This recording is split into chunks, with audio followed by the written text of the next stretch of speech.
Segura.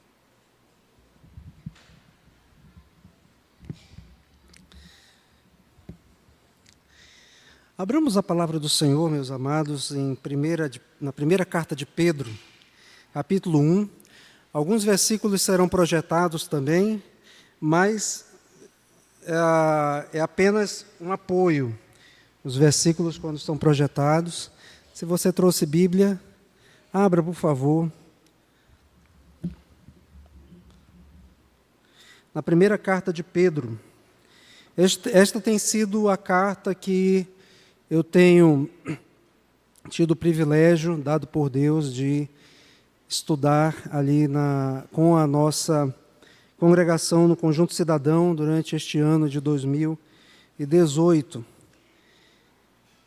E ela é muito, muito interessante, porque trata de temas relacionados ao cotidiano, mas na perspectiva de Deus. Então, nós contrastamos muito da realidade que vimos nas Escrituras com aquilo que o mundo diz ser a realidade, e podemos chegar a conclusões de que realmente o mundo está completamente fora do eixo, no que diz respeito ao conhecimento de Deus, aquilo que Deus espera do ser humano, sobretudo dos seus filhos.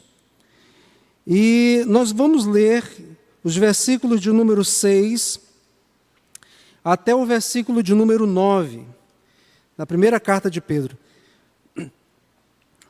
E ela tem temas relacionados à santidade. O tempo todo o apóstolo Pedro vai trabalhar esse tema de santidade e sofrimento, como Deus trabalha a nossa santidade através do sofrimento, por causa justamente daquilo que vemos no mundo, da nossa postura como servos do Senhor, frente aos desafios que outros entendimentos da vida que não têm a ótica do Senhor nos trazem, e ao mesmo tempo comunhão com a igreja. Então esse tema de sofrimento, santidade e comunhão com Deus e com a sua igreja está o tempo todo presente nesta carta, e repetidamente, didaticamente, o apóstolo Pedro repete fazendo as aplicações, às vezes na família, no ambiente de trabalho, na questão política, na questão social, em todas as áreas, mostrando que quando o servo do Senhor está comprometido com Deus, ele não vive uma santidade aqui nas quatro paredes em que nos encontramos, mas a santidade, ela aqui sim é a expressão da comunhão, da adoração comunitária, mas é no nosso dia a dia que expressamos de fato aquilo que cremos, na maneira como falamos, na maneira como nos portamos diante do mundo, a nossa postura diante das pessoas, no nosso ambiente de trabalho, na nossa vizinhança, na nossa escola, na nossa família. E agora nós vamos falar um pouquinho sobre essa alegria que o Senhor é capaz de nos dar, mesmo em meio aos sofrimentos desta vida. Nisso exultais, versículo de número 6, embora no presente, por breve tempo, se necessário, sejais contristados por várias provações. Vocês podem ler o versículo 7?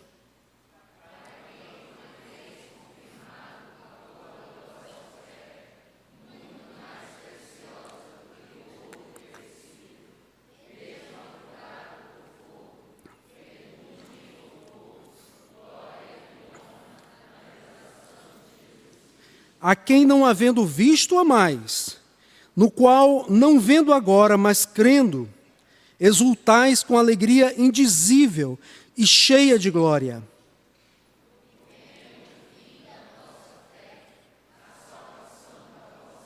Oremos mais uma vez ao Senhor. Deus de amor, de infinita bondade e misericórdia, nós te louvamos pelo privilégio que o Senhor nos dá de abrirmos a tua palavra, aquilo que o Senhor tem para o homem, sobretudo para o homem de Deus, mas também para aqueles que serão chamados por meio dela a se tornarem teus filhos. Nós te agradecemos, Pai, pedimos a tua orientação, pedimos que o teu Espírito Santo venha falar ao nosso coração e nos ensinar nesta noite por meio da tua palavra. Em nome de Jesus é que nós te louvamos e agradecemos. Amém. Amém. É interessante quando ele fala aqui no versículo de número 6, nisso exultais, embora no presente por breve tempo, se necessário sejais contristados por várias provações. Aquele era um povo que estava passando por situações difíceis por causa da sua fé. E o próprio apóstolo Pedro começa a sua carta os chamando de forasteiros. Versículo de número 1, olha aí na sua Bíblia, não está na projeção, por isso que eu pedi que você mantenha a sua Bíblia aberta, por favor, ou possa compartilhar com quem está ao seu redor, à sua frente ou atrás. Ele diz assim: Pedro, apóstolo de Jesus Cristo, aos eleitos que são forasteiros. Esses forasteiros moravam na dispersão no Ponto, Galácia, Capadócia, Ásia e Bitínia. Essa região é conhecida atualmente como o país da Turquia. Esses amados habitavam nesses lugares, mas eles não são chamados de forasteiros porque eles estavam passando por ali e resolveram ficar.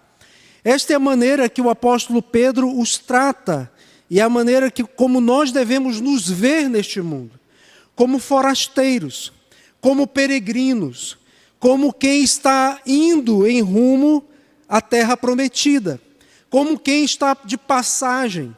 E isto, de imediato, já prepara o nosso coração para o que Pedro vai tratar depois na carta, nas aplicações que ele vai fazer, nas doutrinas que ele vai ensinar. Porque nós não devemos estar conformados com o que acontece neste mundo, nem devemos estar acostumados com a vida que temos neste mundo. Claro que nós temos um papel relevante neste mundo, que foi criado por Deus, e que vive de acordo com as leis que Deus estabeleceu, no que diz respeito à nossa responsabilidade social, ao nosso trabalho, ao cuidado do coletivo, ao cuidado até mesmo da natureza, porque tudo isto aqui é criação do Senhor.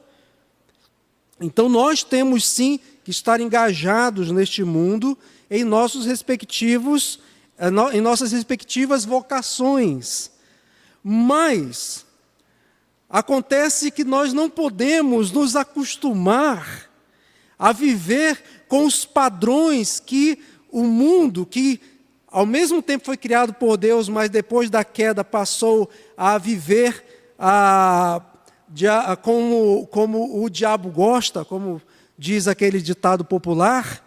O mundo jaz no maligno, agora como diz as Escrituras, ou seja, é influenciado por ele, pelos seus valores e também pela própria carne daquelas pessoas que não temem ao Senhor e por isso constroem filosofias, pensamentos que tentam guiar a nossa vida e nos fazer acostumar com aquilo com o momento em que estamos vivendo. E Pedro então começa dizendo: irmãos, eu sei que vocês estão passando por provações, por situações difíceis, por situações de sofrimento, mas eu quero dizer uma coisa para vocês. Vocês estão passando por isto, sim, porque vocês não pertencem a este lugar, por isso que isto os agride. E nós não podemos estar satisfeitos realmente, amados, em simplesmente viver neste lugar como se aqui fosse a nossa pátria, como se aqui fosse o nosso lar. Então, quando Pedro começa a sua carta, ele já começa dizendo: eu vou tratar de vocês, eu vou falar sobre o problema de vocês, mas saibam de uma coisa: vocês estão neste mundo de passagem, vocês são forasteiros. Agora é impressionante como tudo ao nosso redor, os meios de comunicação, a internet, ou tudo que está ao nosso redor, quer nos fazer crer que aqui é o nosso lar, que aqui é a nossa habitação, e que existe uma insatisfação até mesmo com medo da morte, ou com medo do que virá depois. E eu estou falando não só de pessoas que não temem a Deus. Às vezes nós encontramos pessoas que temem a morte, ou temem envelhecer, porque isso às vezes significa estar próximo da morte, ou temem passar por sofrimentos nesta vida, porque acham que nós devemos usufruir o máximo de prazeres aqui e agora, e nós vivemos isto de maneira muito intensa nos nossos dias. Quando as pessoas começam a dizer por aí, olha, você tem que aproveitar a vida ao máximo, a vida passa assim, como uma fumaça, e realmente passa. Mas para o servo do Senhor, quanto mais a vida passar, mesmo que ele esteja engajado nos seus compromissos diários, ele sabe que ele está indo para um lugar infinitamente melhor e maravilhoso do que o presente tempo, mesmo que seja usufruído no futuro neste lugar, mas um lugar totalmente restaurado. E mesmo se ele partir, antes de Cristo voltar, ele estará no paraíso, um lugar que já será uma antessala dos prazeres e delícias que será viver sob o governo direto do Senhor, no mundo sem pecado, sem dor, sem sofrimento. Por isto que todo o pensamento ou toda a filosofia que diga, ou eu não gosto de chamar de teologia isso, por isso que eu falei filosofia que diga, pare de sofrer, ou que diga que o crente não pode estar satisfeito em sofrimentos, ou passar por situações difíceis nesta vida, é mentira e é enganação maligna. Porque a palavra de Deus, ela fala completamente o oposto.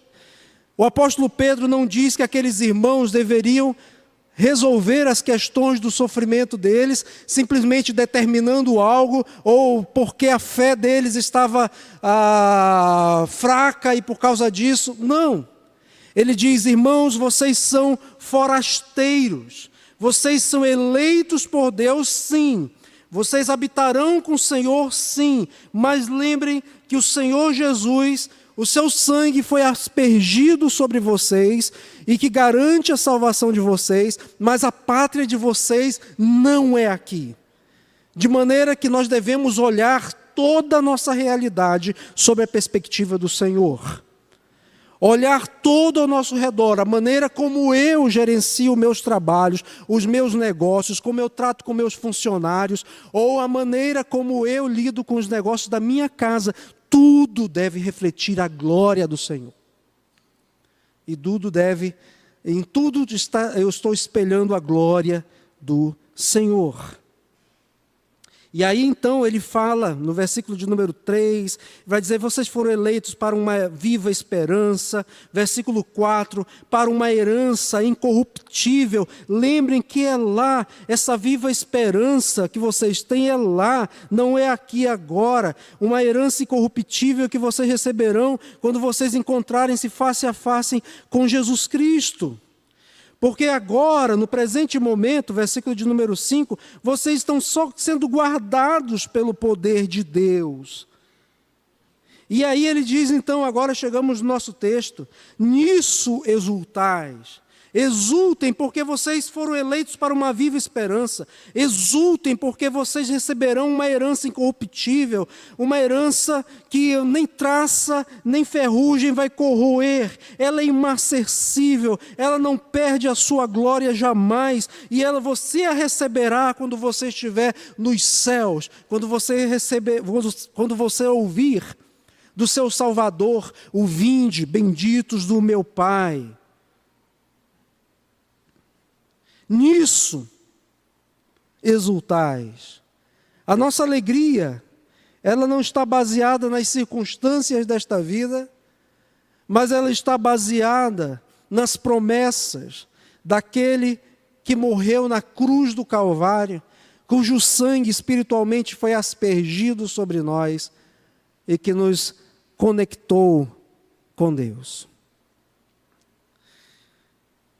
Acontece que os nossos dias hoje têm sido dias em que as pessoas resolvem dizer, eu não quero sofrer, e para isso tem vários remédios, para isso tem vários nomes de doenças dados por várias pessoas que trabalham nessas áreas de psicologia e tantas outras áreas.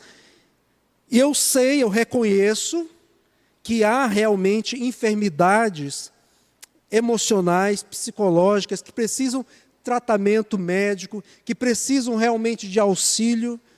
Eu reconheço isto, mas muito do que há hoje no mundo acontece como consequência de pecado e que as pessoas estão tentando aliviar o seu sofrimento da maneira errada, trazendo sobre si mais sofrimentos e não buscando no Senhor o conforto. E aí fica tudo fora do eixo de novo. E até isso vai entrando até mesmo na igreja.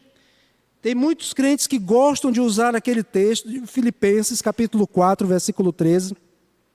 Acredito que estará na projeção aí. Tudo posso naquele que me fortalece. E aí eles acham que isso é o sinal de que eles podem qualquer coisa. Eu posso ficar rico porque eu tudo posso naquele que me fortalece. Eu não vou adoecer porque eu tudo posso naquele que me fortalece. E é um versículo tirado completamente do seu contexto. Porque o que o apóstolo Paulo está dizendo com isso, o versículo de número 12 explica. Tanto sei estar humilhado. O apóstolo Paulo reconhecia que mesmo sendo servo do Senhor, ele passaria e passou por muitas situações de humilhação. Como também ser honrado. Algumas vezes pelos irmãos da igreja, mas muitas vezes ele era humilhado até pela própria igreja, que ele mesmo plantou. É o caso de 1 aos Coríntios, 2 aos Coríntios. Você pode ler e vai ver como aquela igreja tratou o apóstolo Paulo. E ele diz, de tudo, em todas as circunstâncias, já tenho experiência, tanto de fartura como de fome. E aqui não é fome espiritual, não, é fome física. Por situações que ele passava fugindo de perigos na estrada, em naufrágios, fugindo de situações de pessoas que queriam capturá-lo para prendê-lo e matá-lo. Patrícios seus, ímpios. E ele disse, eu tenho experiência tanto de fartura como de fome, de abundância como de escassez. E ele diz, eu posso passar por isso. E quem me dá força para em meio à fome resistir? Em meio à escassez resistir? Mas em meio à abundância agradecer? E em meio à fartura ser grato ao Senhor? Quem me garante isto? É aquele que me dá força. Tudo posso naquele que me fortalece. Percebe como as pessoas vão mudando e adaptando até mesmo aquilo que a palavra de Deus diz, às suas próprias realidades pecaminosas? E sim, amado, o nosso texto, o texto que lemos, fala que o crente pode passar sim por uma variedade de sofrimentos. E eu não estou falando aqui esta noite de sofrimentos de consequências do pecado, como consequência de pecado. Tem sofrimentos que são consequência de pecado. Eu estou falando de sofrimentos que passamos na vida de maneira geral. Versículo de número 6. Nisso exultais, embora no presente, por breve tempo, se necessário, sejais contristados por várias provações. Aqui a palavra várias provações é uma palavra que exprime a ideia de uma teia, de não apenas uma variedade, de um tipo, aliás, de provação, mas variações dessa provação que se pode ver na família muitas vezes, que pode se ver no ambiente de trabalho, que pode se ver no trânsito, na vizinhança, em todo lugar e de qualquer natureza. Não é que aqueles irmãos estavam passando por muitas aflições, mas que eles deveriam estar dispostos a passar por ela, se necessário. E é interessante isto. Deus, como comandante supremo da vida daquelas pessoas, daqueles irmãos, e nosso também, Ele diz, eu muitas vezes posso sim fazer vocês passar, se for necessário, para que vocês para ter um propósito, como nós vamos ver a seguir. É necessário sofrer? Sim, muitas vezes sim. E a causa de Cristo sempre vem em primeiro lugar. É interessante, quando o apóstolo Paulo, por exemplo, foi convertido ao Senhor, lá em Atos 9, 15 a 16, quando Deus o chamou, e aí ele fala para Ananias, que fosse até o apóstolo Paulo para lhe ensinar o que aconteceu, o que ele viu no caminho de Damasco. Ele fala para aquele servo do Senhor, mas o Senhor lhe disse, vai com esse homem, vai até Paulo, porque este é para mim um instrumento escolhido para levar o meu nome perante os gentios e reis, bem como perante os filhos de Israel. Esses reis ou gentios, ou esses reis, ele não vai chegar lá simplesmente como um embaixador cheio de pompas, não. Pois eu lhe mostrarei, agora eu mostrarei ao apóstolo Paulo o quanto lhe importa sofrer pelo meu nome. Agora o apóstolo Paulo teria o privilégio dado pelo Senhor de ir a esses lugares, pregar o evangelho, mas ele deveria saber sim que o evangelho faria com que a pessoa dele fosse hostil àquelas pessoas e elas procurariam então lhe matar e fazê-lo sofrer. E o que dizer do testemunho dos apóstolos, quando eles curaram um homem? Versículo de número 40, de Atos capítulo 5. Chamando os apóstolos, açoitaram-nos, a liderança, e lhes ordenaram que não falassem em nome de Jesus.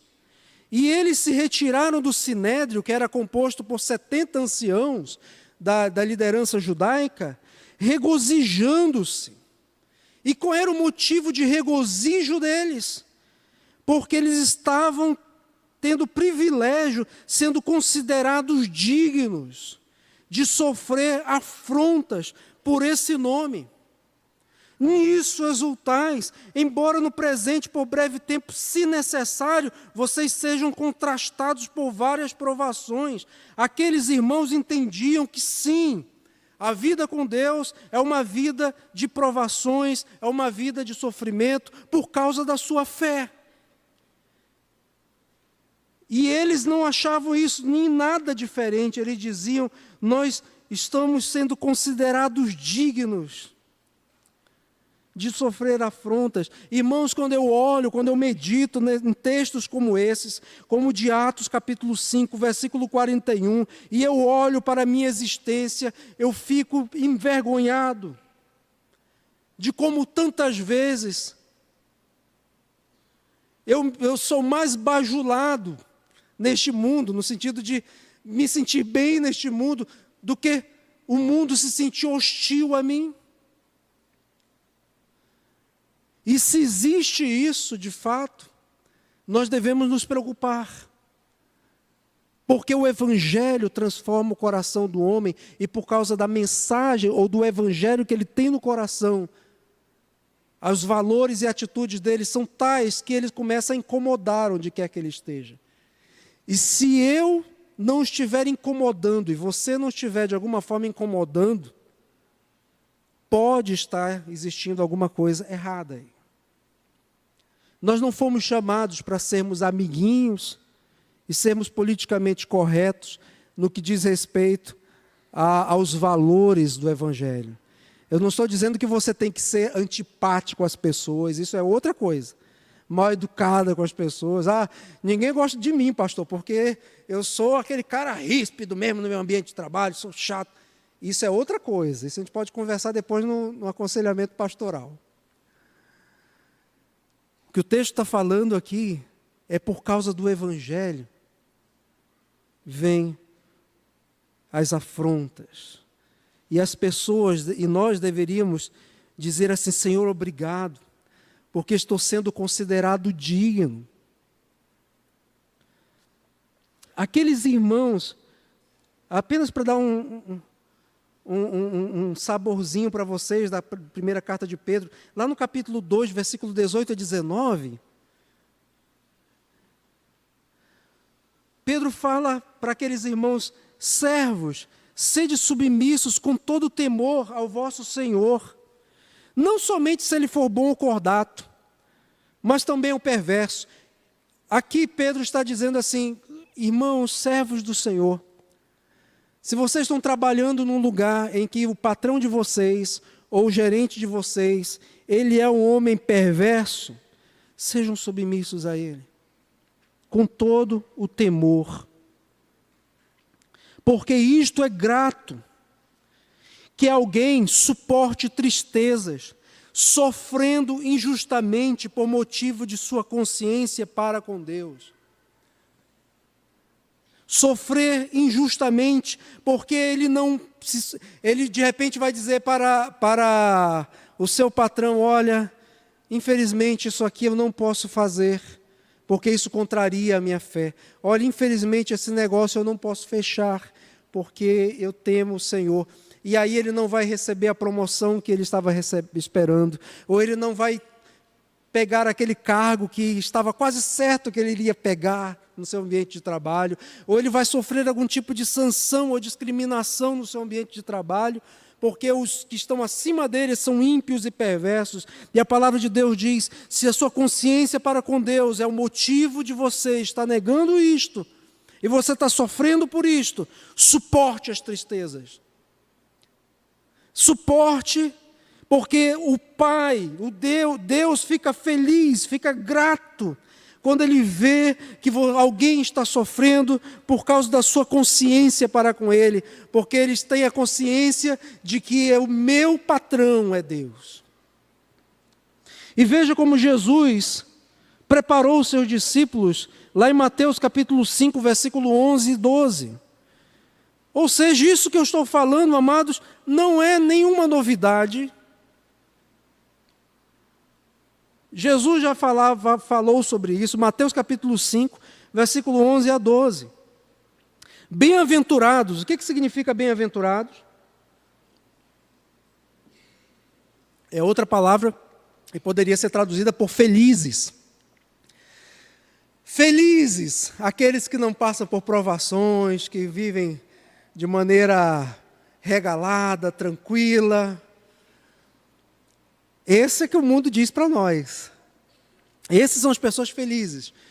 Mas Jesus diz aqui: bem-aventurados sois, felizes vocês serão por minha causa. Quando por minha causa, não é porque de repente você é chato, rude, como eu já falei, isso é outra coisa.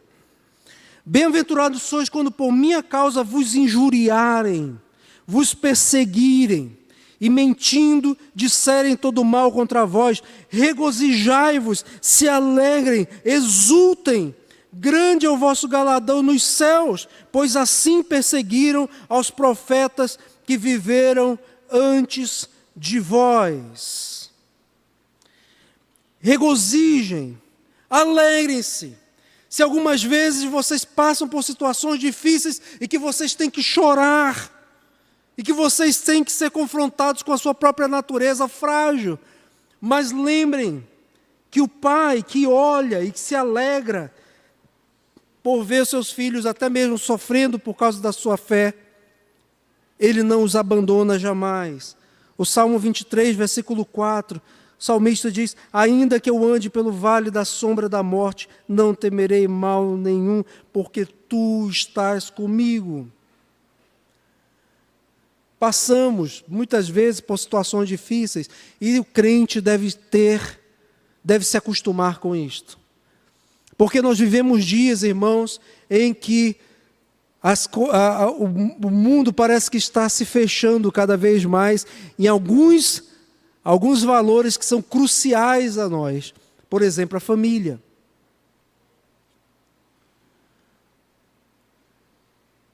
A família não é mais matéria simplesmente de constituição. Não, hoje em dia a família é visto como uma mera convenção social, ao sabor dos movimentos das culturas. E não há mais o entendimento de que Deus estabeleceu o homem e a mulher. E isto é só uma amostra. E será que Deus vai nos livrar dos sofrimentos por causa da nossa fé? Eu digo para você com toda certeza que não. Ele estará conosco. Ele dirá para nós: suporte, com tristeza ou com alegria, essas tristezas por causa daquilo que você crê. Você estará disposto a suportar? Ou você tem vivido um evangelho, cada dia, aquele evangelho que nós chamamos de mamão com açúcar? um evangelho açucarado, adocicado, um evangelho que não está preparado a suportar as aflições desta vida, mas que se rende, porque não quer romper com ninguém, ou que não quer ter problemas com ninguém. Amados, nós viveremos dias muito mais difíceis do que nós estamos vivendo hoje. E isto é só o começo. Segundo lugar, qual a finalidade do sofrimento na vida do crente? Os versículos 7 a 9 nos dizem, de 1 de Pedro, capítulo 1, para que, uma vez confirmado o valor da vossa fé, muito mais preciosa do que o ouro perecível, mesmo que apurado por fogo, redunde em louvor, glória e honra na revelação de Jesus Cristo. A quem não havendo visto amais, no qual não vendo agora, mas crendo, exultais com alegria indizível e cheia de glória, obtendo o fim da vossa fé, a salvação da vossa alma. Para que, uma vez confirmado o valor da vossa fé, as provações, as situações difíceis, os momentos de tristeza que passamos por causa da nossa fé, são momentos em que Deus está confirmando o valor para nós, o nosso coração. E agora ela é como um ouro perecível. Alguém já viu, eu não sei quantos já tiveram oportunidade de ver ao vivo uma pepita de ouro. Nós olhamos, normalmente quando vimos, ou quando olhamos ou vemos uma pepita de ouro, ela já passou pelo processo de depuração no fogo. Já foram separadas as impurezas, aí nós vemos aquele metal amarelinho, reluzente. Mas ela não estava assim na natureza. Ela estava de maneira bruta na natureza. Pois bem, a fé não foi conquistada por mim. A fé não foi criada por mim, e nem ela é mantida por mim. Ela foi me dada por Deus, colocada em meu coração.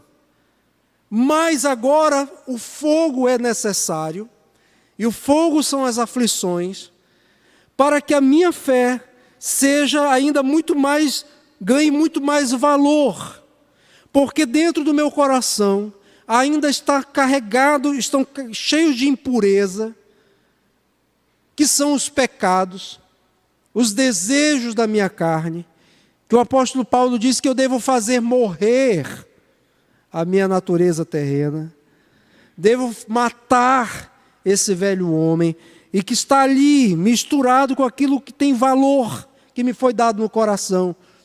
E os sofrimentos desta vida são instrumentos de Deus, para tirar essas impurezas, para lavar aquela pedra, para que ela ganhe ainda muito mais brilho e valor, que não sou eu que dou esse brilho e valor para ela, mas é o Espírito Santo de Deus, porque ela está em mim, mas eu não fiz nada para conquistá-la. E Deus usa, e preste atenção nisto, os sofrimentos desta vida não vêm ao acaso e nem estão ao sabor do vento. Deus os conduz diretamente a mim, para trabalhar a minha fé, para retirar essas impurezas, para que naquele dia, quando eu me encontrar diante do Cordeiro, ele possa olhar para o meu coração e ver reluzente a fé que o Espírito Santo colocou em meu coração. E que eu passei por todas as situações, guardei firme o meu coração diante do Senhor, e que em cada provação Ele foi tirando um pouquinho dessa impureza. Então o sofrimento na vida do crente, ele não é em vão. Em todo tempo devemos ter a consciência de que a nossa vida existe, não para agradar a nós mesmos, mas existe para agradar a Deus, e para lhe render glória e louvor. Então, em primeiro lugar, a finalidade do sofrimento na vida do crente é para confirmar o valor da nossa fé, dar ainda mais valor à nossa fé. E Pedro vai desenvolver isso ainda na sua carta, no capítulo 4, versículo 12 a 13. Ele diz assim: amados, não estranheis o fogo ardente aqui, olha, não é um fogo qualquer. E ele diz, não estranhem. Lá no versículo 6 ele havia dito, se necessário.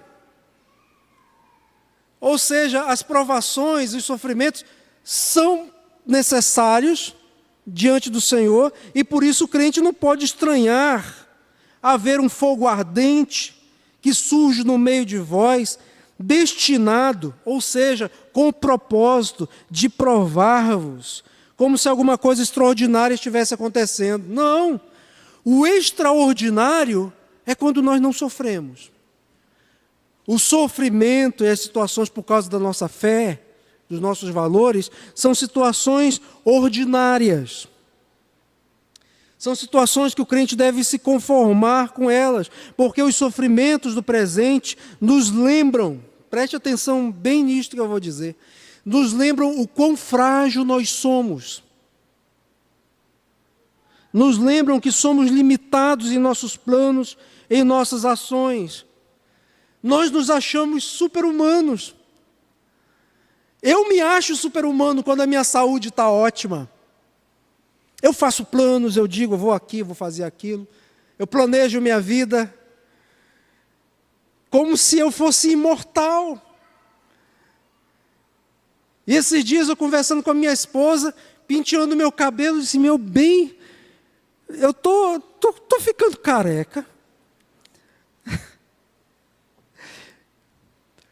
E eu olho as minhas fotos de quando... Não faz muito tempo não, um dia desse eu era adolescente. E eu olho uma cabeleira enorme.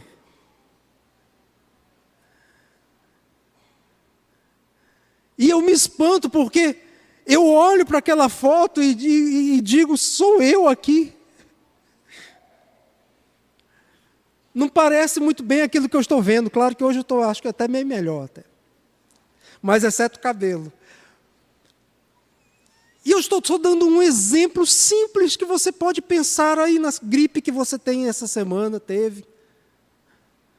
Não precisa pensar naquelas doenças mais que são mais difíceis de serem tratadas ou curadas. Um resfriado. Irmãs, as irmãs aí conhecem bem os seus maridos. Quando o marido pega um resfriado, uma gripezinha, ai, vou morrer. Ele pode não dizer isso com as suas palavras, mas ele mostra. É ou não é, irmão? Não precisa dizer não, por favor. Se mostra totalmente debilitado e é um vírus simples de ser tratado, simples de ser curado. E aí nós somos confrontados, o quão frágil somos.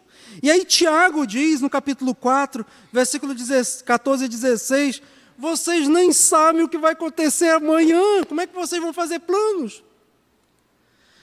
Que é a vossa vida? Vocês são apenas como neblina. Então se você pensa assim, ai pastor, eu tenho medo eu estou envelhecendo, estou perdendo cabelo.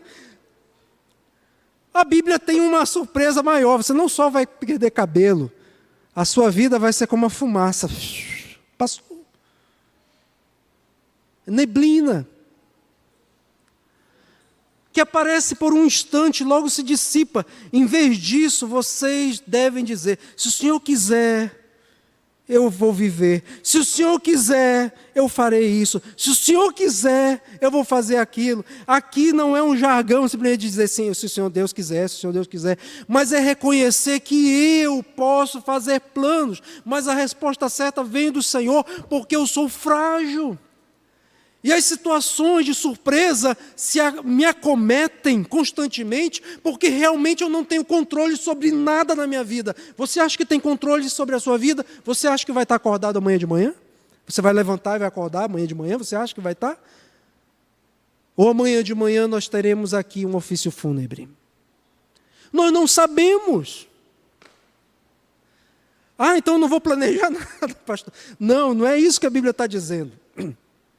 A Bíblia está falando é que se nós vivermos como ateus práticos, o que é um ateu prático? Ele pode dizer assim, não, eu acredito em Deus e tal, mas vive como se Deus não existisse. E aí, Tiago diz assim, vocês nem sabem o que vai acontecer amanhã. Então, reconheçam a Deus na sua vida. Versículo 16, agora, entretanto, vos jactais. Jactância é isso, é arrogância, soberba. Em vossas arrogantes pretensões, toda jactância semelhante a essa é maligna, porque tira Deus da jogada. E Deus muitas vezes envia os sofrimentos e as tribulações para trabalhar na nossa fé e para nos lembrar que Ele é tudo.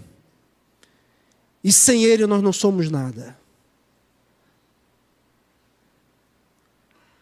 Então, meu querido, em vez disso, diga-se, Senhor Deus, se submeta ao Senhor.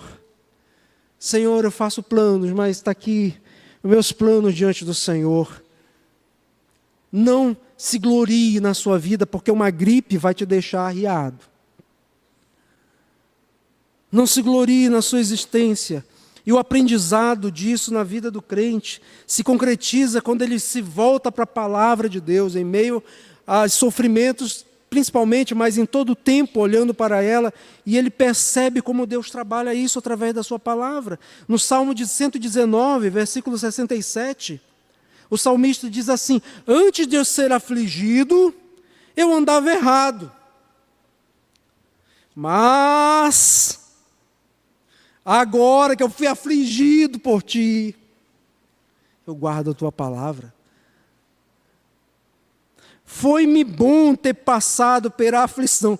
Esse salmista é louco. Por isso que o Evangelho, 1 Coríntios, logo no inicinho, o apóstolo Paulo diz, o Evangelho da cruz é loucura para os que se perdem. E é loucura mesmo. Como é que alguém pode dizer que foi-me bom ter passado pela aflição? Mas a aflição foi o momento que Deus usou para que eu aprendesse mais dos seus decretos. E Jó, que dizer de Jó? Jó 42, 5, quando ele passou pela aflição, e Jó era um homem temente a Deus, era um homem justo, era um homem que cuidava tanto da sua família, que ele fazia sacrifícios a Deus, em favor dos seus filhos. Não é porque os seus filhos eram ímpios, é porque ele pensava assim, vai que os meus filhos cometeram algum pecado e eles se esqueceram de confessar ao Senhor, então, Senhor Deus, tem misericórdia deles, ser paciente com eles, está aqui um sacrifício ao Senhor. Ou seja, ele fazia o que todo pai e toda mãe deve fazer, orar pelos seus filhos. Hoje seria essa aplicação. E quando ele é afligido, Satanás foi um instrumento de Deus, mas quem afligiu Jó foi Deus. Pode ler o capítulo 1 de Jó, quando Deus, na reunião dos seus filhos, chega Satanás lá,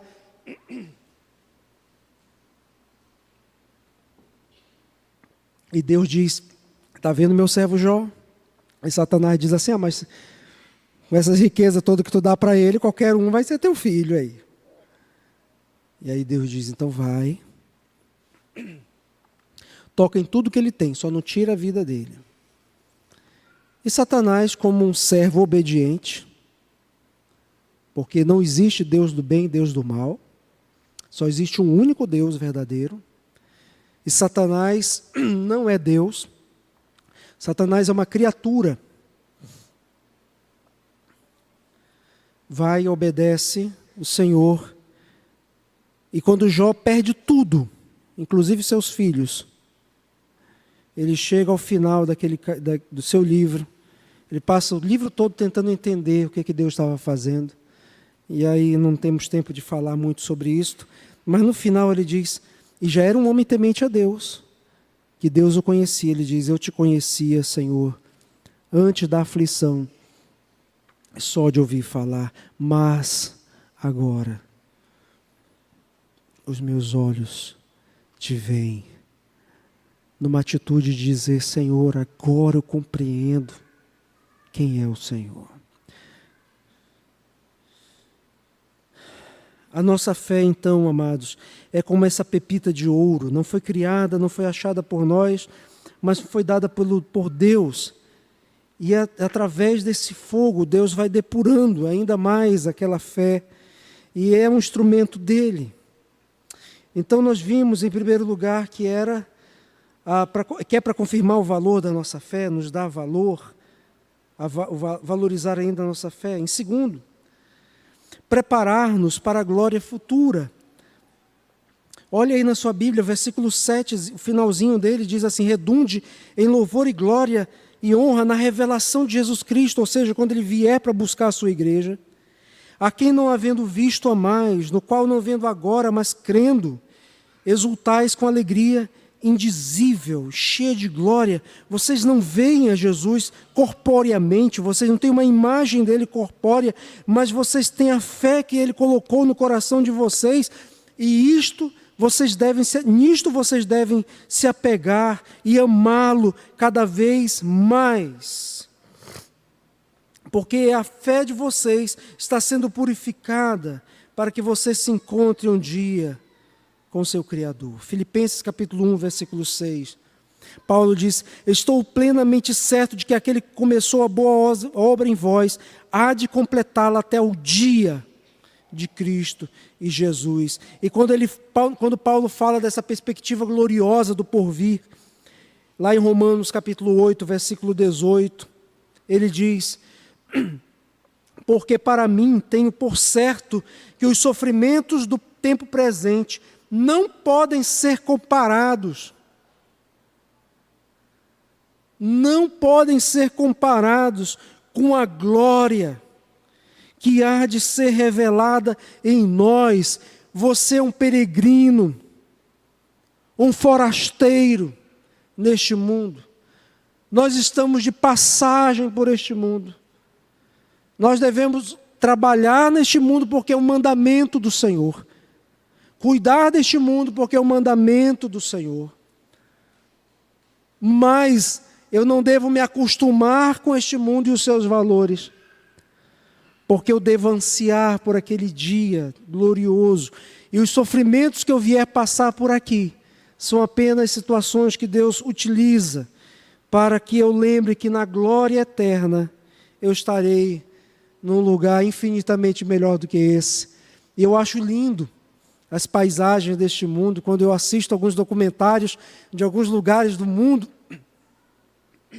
de natureza, eu fico encantado com este mundo, eu fico pensando: Senhor, como será, ou como seria este mundo, e como será este mundo sem pecado? Se hoje, com a ação do pecado, ele já tem muita coisa bonita para se ver, que Deus deixou exatamente para nos dar uma amostra da sua misericórdia, como será no futuro? Nisso deve estar a nossa alegria, amados. Tiago capítulo 1, versículo 12. Bem-aventurado o homem que suporta com perseverança a provação, porque depois de ter sido aprovado, no final da sua vida, receberá a coroa da vida, o qual o Senhor prometeu aos que o amam. Agora, esse texto de Apocalipse é maravilhoso, porque o Apocalipse foi escrito para a igreja que está no deserto. Não só a igreja dos tempos de João, mas a igreja de todas as épocas que está no deserto. Segundo Apocalipse capítulo 12. E é assim que nós devemos nos ver, no deserto.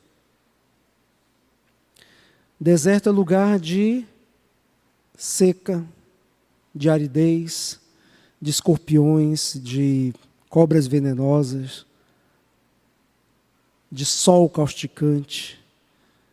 E a igreja do Senhor, na perspectiva de Deus espiritual, ela deve se ver nesse deserto, sendo sustentada pelo Senhor, mas no deserto. Então, João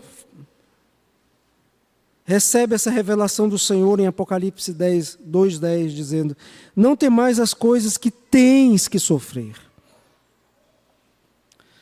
Não são as coisas que porventura vocês vão sofrer, mas as coisas que tens que sofrer. Porque vocês estão no deserto. Eis que o diabo está para lançar em prisão alguns dentre vós. Não porque ele é soberano, mas porque Deus manda que ele o faça, e ele pode sim fazê-lo. Para ser dispostos à prova, vê a finalidade aqui.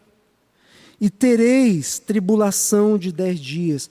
Aqui é uma prefiguração da grande tribulação. É uma ideia de um período de tempo curtíssimo, perto da vinda de Cristo. E aí, Jesus não diz aqui, por meio do seu servo João, que vai resolver simplesmente você determinar que aquelas coisas não existem, não vão deixar de existir.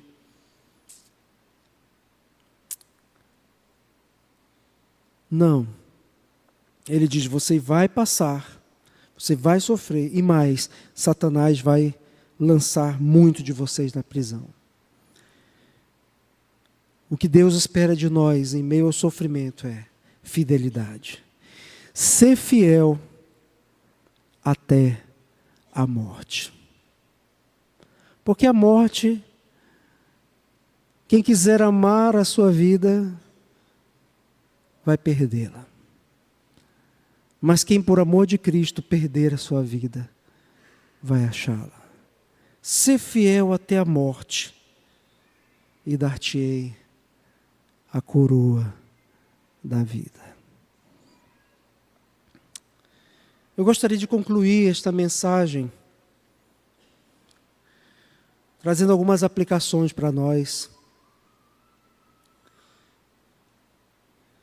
Em primeiro lugar, primeira aplicação, querido.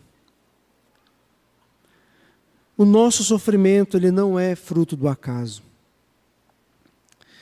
As situações que passamos e que passamos nesta vida, seja de que natureza seja, no que diz respeito às enfermidades ou pressões do mundo, elas não são frutos do acaso. Muitas vezes Deus vai levantar homens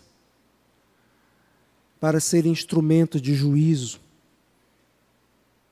sobre a sua vida no ambiente de trabalho, ou sobre a sua vida no ambiente da escola, talvez um professor que vai te desafiar a viver a sua fé,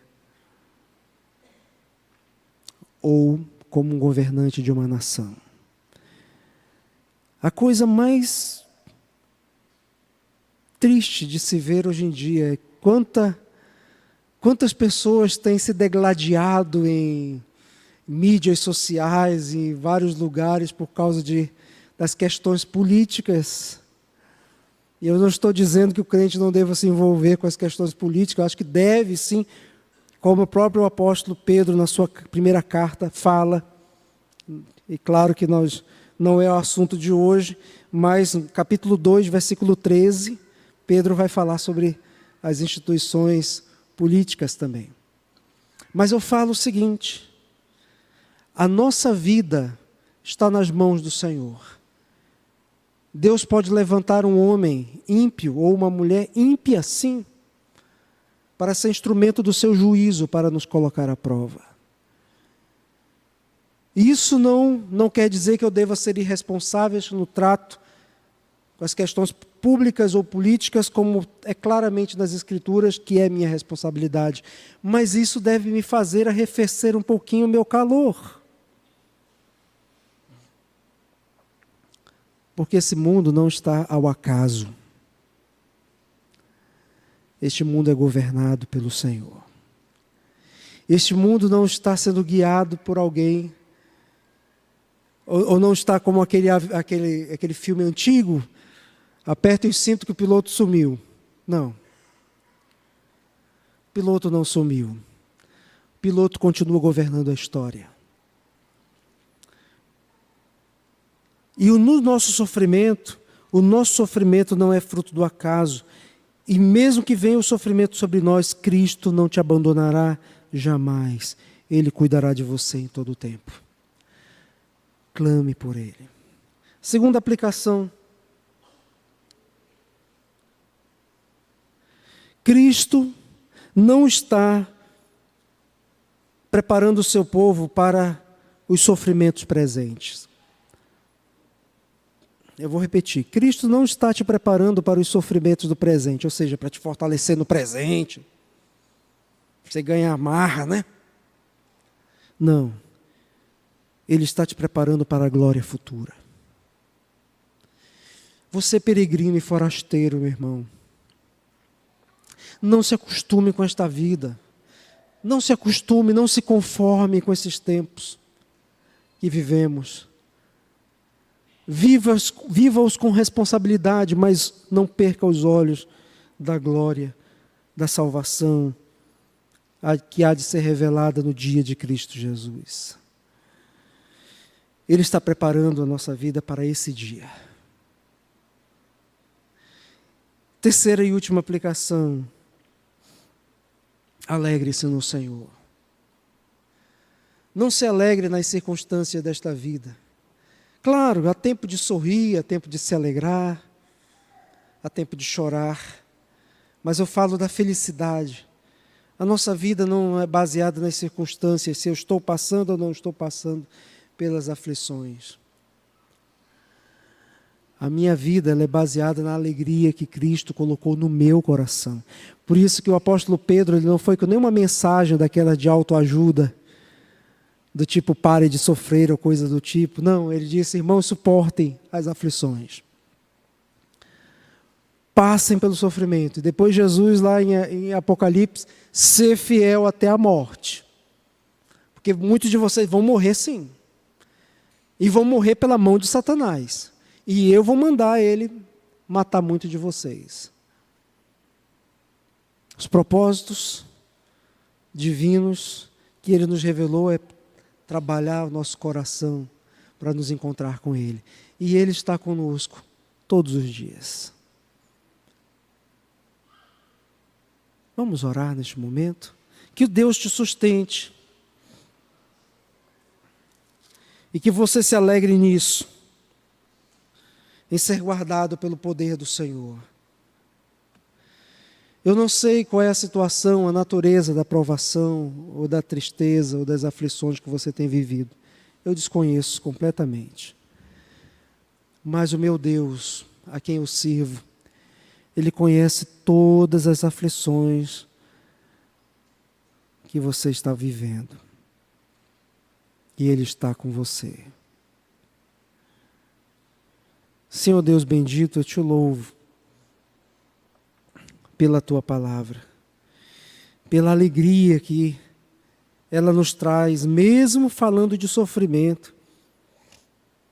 Porque sofrimento é algo que nós queremos evitar a todo custo, porque estamos acostumados com os prazeres, as delícias desse tempo presente.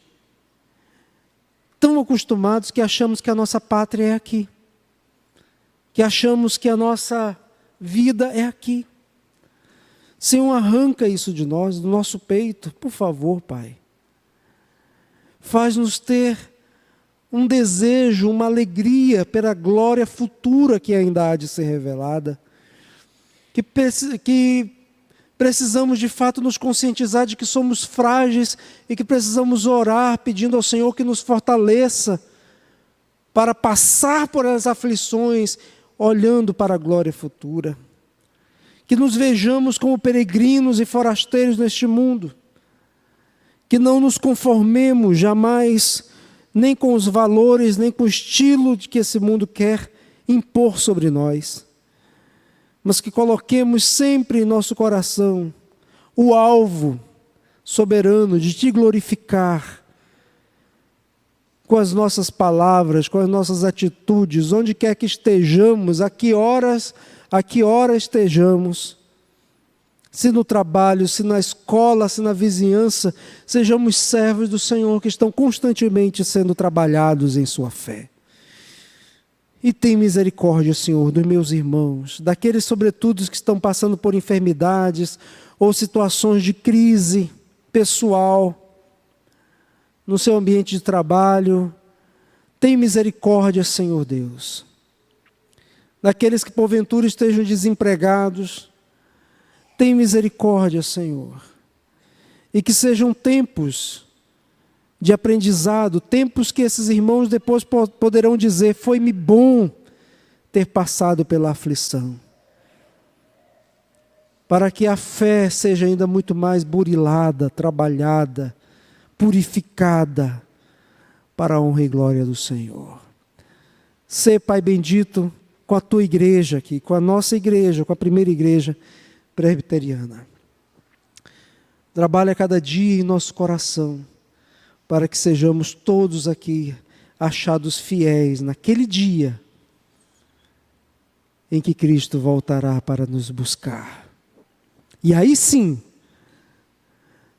nós entraremos no definitivo lar, no descanso definitivo, no nosso sábado tão almejado.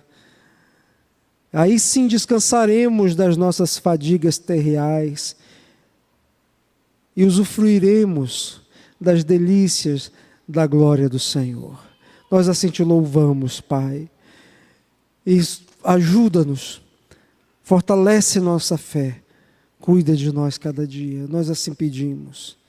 Que a graça do nosso Senhor, do nosso Salvador Jesus Cristo, o amor de Deus, nosso eterno Pai, que a comunhão e as consolações do Espírito Santo de Deus sejam sobre nós, amados, e sobre todo o povo de Deus, agora e para todo sempre.